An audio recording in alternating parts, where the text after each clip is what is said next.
92 शब्द प्रति मिनट शुरू। भगवान सिंह बनाम मध्य प्रदेश राज्य के मामले में अभियुक्त गण अपनी योजना पूरी करने के लिए मध्य रात्रि को मृत व्यक्ति के घर में प्रविष्ट हुए तथा उसका गला घोंटकर उसे मार डाला और घर के द्वार की कुंडी से उसे लटका दिया। उन्होंने उसकी पुत्री को भी मार डाला जो घर के भीतर जलने की क्षतियों के साथ मृत पाई गई। विचारण न्यायालय ने उनको दोष मुक्त कर दिया, लेकिन मध्य प्रदेश उच्च न्यायालय ने उन्हें धारा 302/34 के अधीन सिद्ध दोष ठहराया। अपील में उच्चतम न्यायालय ने यह विनिश्चय किया कि अभियुक्तों के विरुद्ध एकमात्र प्रत्यक्षदर्शी साक्षी 6 वर्षीय बालक है। बालक साक्षी के माता तथा नाना की हत्या करते समय सभी 3 अभियुक्तों को देखने तथा पहचानने का उसके द्वारा दावा किया है। बालक का कथन संदेहजनक होने के कारण उसके एकमात्र कथन पर दोष सिद्धि आधारित नहीं की जा सकती।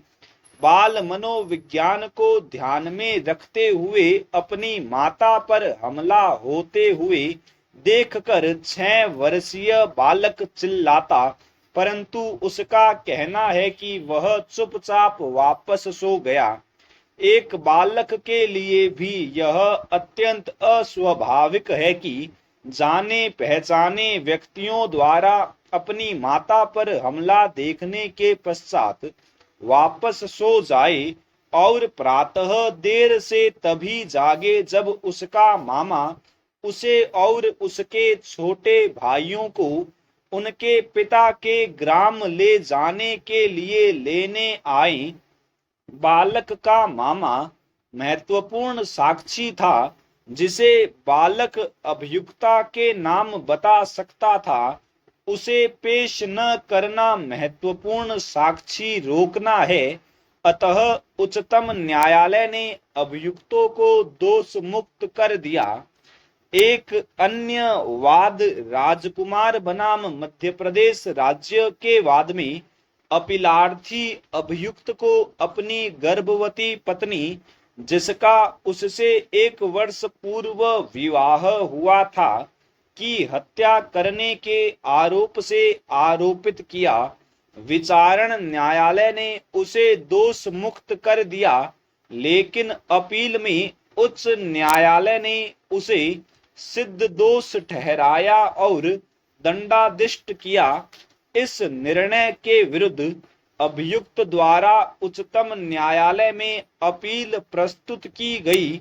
अभियुक्त और उसका भाई एक ही भवन में रह रहे थे। अभियुक्त तीसरी मंजिल पर रह रहा था। लगभग 2 बजे अपराह्न मृतका की चीखें सुनने पर अभियुक्त का भाई और अन्य व्यक्ति भवन की ऊपरी मंजिल पर गए और उसे सारे शरीर पर क्षतियों सहित खून से लथपथ पड़ा पाया।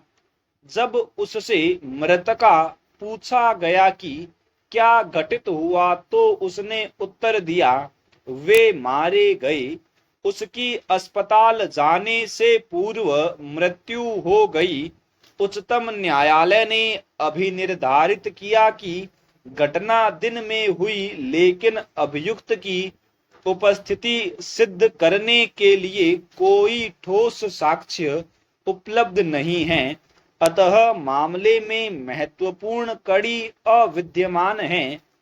अभियुक्त का पश्चातवर्ती आचरण स्वाभाविक पाया गया, क्योंकि उसे घटना के तुरंत पश्चात मकान में या अस्पताल में देखा गया था। अभियुक्त की छाती और भुजा पर सूखे हुए रक्त की उपस्थिति के निशान पाए गए, लेकिन रक्त विश्लेषक की रिपोर्ट प्रस्तुत नहीं की गई। कोई हेतु साबित नहीं किया गया। मृतक ने वे मारे गए कथित लिया था।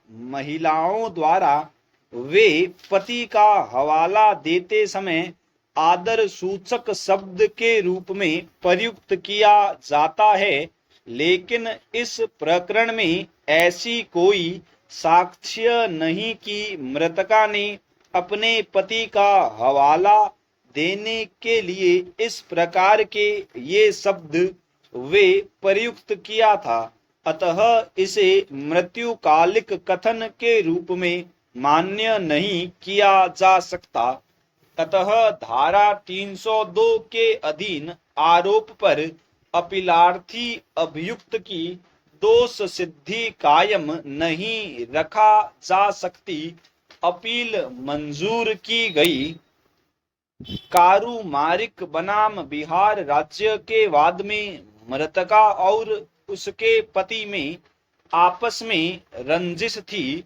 दिनांक 14/8/83 को जब मृतका सावित्री देवी प्रातः 6 बजे नित्य कृत्य से निपटने के लिए अपने घर से बाहर उत्तर दिशा की ओर जा रही थी, अभियुक्त कारूमारिक ने उसके पास जाकर उसके छाती में छुरा भोंक दिया और जब वह चिल्लाकर भागने लगी तो उसके बालों को खींचकर उसे जमीन पर पटक दिया और उसके पेट तथा पीठ पर छुरे से कई वार करके भाग गया। अभियुक्त के विरुद्ध धारा 302 के अधीन मुकदमा चलाया गया। लगभग 10 साक्षियों के बयानों एवं साक्ष्यों, मृत्युकालिक घोषणा तथा मेडिकल रिपोर्ट के आधार पर अपराध सिद्ध पाया गया तथा अभियुक्त को धारा 300 के अंतर्गत हत्या का दोषी मानते हुए धारा 302 के अधीन आजीवन कारावास के दंड से दंडित किया गया। उच्च न्यायालय ने दंड की पुष्टि करते हुए निर्णय दिया कि अभियुक्त का हत्या का अपराध विश्वसनीय एवं पुख्ता सबूतों के आधार पर सिद्ध हो चुका है तथा यह कृत्य भारतीय दंड संहिता की धारा 300 के खंड 2 के अंतर्गत आता है। अतः आजीवन कारावास का दंड न्यायोचित है। स्टॉप।